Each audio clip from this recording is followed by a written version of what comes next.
Let's take a look at the back first of all. Look at the front. Oh wow, that looks really different, right? Alright, we'll talk about the front in a moment, but the back. The first major thing that you can tell at the top is the fact that the camera is now vertical as opposed to horizontal. But let's take a look at the back first of all. Look at the front. Oh wow, that looks really different, right?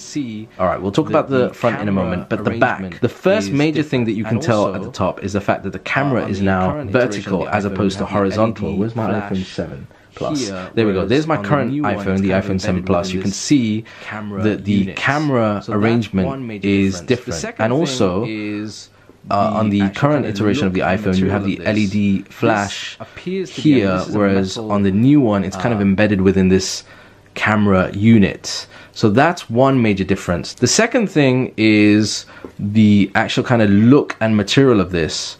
This appears to be, I mean, this is a metal prototype. The back almost looks and feels like it might be made out of glass, which again ties in with some of the rumors about the back being made out of glass as opposed to the current kind of aluminium that we find on the iPhone 7 and 7 Plus, which I hope really isn't the case. It does look nice, but to be honest with you, I hope this isn't the case, because that's going to be a problem. You know, if you drop this, you can imagine, I mean, I had tons of issues with my iPhone 4 and 4S.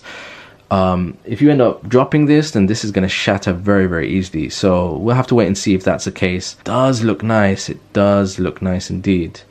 Now, another thing to notice, which I've just noticed now, is the edge on this particular model is actually some kind of metal or chrome look, which I don't know, it looks a bit tacky if I'm being honest. It does look a bit kind of cheap and tacky. Yeah, I hope that's not the case.